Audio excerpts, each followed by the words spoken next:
नमस्कार। एक ऐसा राजा जिसने समय गर्भ धारण करके अपने पुत्र को जन्म दिया।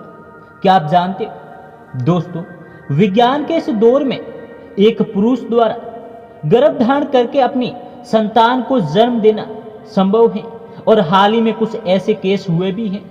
लेकिन क्या आप जानते हैं कि आज से हजारों साल पहले हमारे पूर्वजों का ज्ञान हमारे आज के ज्ञान की तुलना में कहीं उच्च था।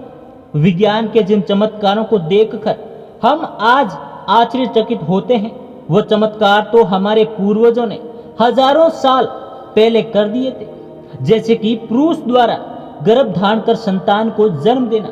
दोस्तों, आज हम आपको श्री राम के पूर्वज राजा युनाश्व की कहानी बताएंगे, जिन्होंने समय गर्भ धारण करके अपनी संतान को जन्म दिया था। दोस्तों, राजा इक्ष्वाकु ने अयोध्या को अपनी राजधानी बनाया और उन्होंने ही इक्ष्वाकु वंश को स्थापित किया था। इसी वंश में राजा युनाश्व का जन्म हुआ, लेकिन उनका कोई पुत्र नहीं था। वंश की उन्नति और पुत्र प्राप्ति की कामना के लिए उन्होंने अपना सारा राजपाट त्याग कर वन में जाकर तपस्या करने का निश्चय किया। उसी समय वन में अपने निवास के दौरान उनकी मुलाकात महर्षि भृगु के वंशज चैवन ऋषि से हुई। चैवन ऋषि ने राजा युनाश्व के लिए इष्टि यज्ञ करना आरंभ किया ताकि राजा की संतान जन्म ले। यज्ञ के बाद चैवन ऋषि ने एक मटके में अभिमंत्रित जल रखा, जिसका सेवन राजा की पत्नी को करना था ताकि वे गर्भ धारण कर पाए। दोस्तों, राजा युनाश्व की संतान उत्पत्ति के उद्देश्य से हुए इस यज्ञ में कई ऋषि मुनियों ने भाग लिया और यज्ञ के बाद सभी जन थकान की वजह से गहरी नींद में सो गए थे। रात्रि के समय जब राजा युनाश्व की नींद खुली तो उन्हें भयंकर प्यास लगी। युनाश्व ने पानी के लिए बहुत आवाज लगाई, लेकिन थकान की वजह से गहरी नींद में सोने की वजह से किसी ने राजा की आवाज नहीं सुनी।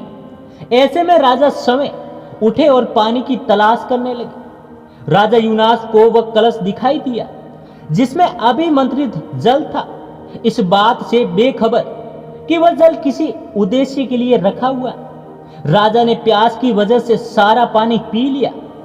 जब इस बात की खबर ऋषि चैवन को लगी तो उन्होंने राजा से कहा कि उनकी संतान अब उन्हीं के गर्भ से जन्म लेगी।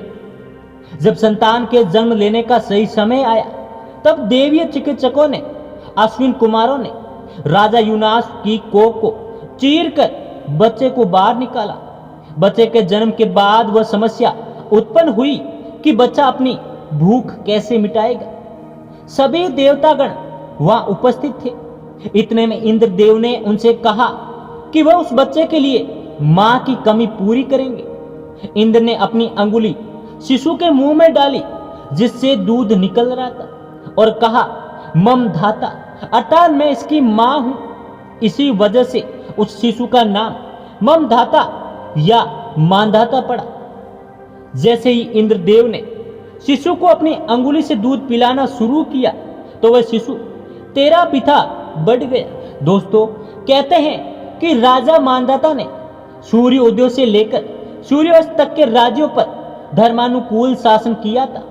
इतना ही नहीं, राजा मांधाता ने 100 अश्वमेध और 100 राजसूय यज्ञ करके 10 योजन लंबे और 1 योजन ऊंचे रोहित नामक सोने के मत्स्य बनवाकर ब्राह्मणों को भी दान दिए थे। लंबे समय तक धर्मानुकूल रहकर शासन करने के बाद राजा मांधाता ने विष्णु के दर्शन करने के लिए वन में जाकर तप करने का निर्णय किया और विष्णु के दर्शन कर लेने के बाद वन में ही अपने प्राण त्याग स्वर्ग की ओर प्रस्थान किया। दोस्तों, ये पौराणिक कथा इंटरनेट पर आधारित वेबसाइट के पोस्ट के आधार पर सुनाई गई है। आपको कैसी लगी?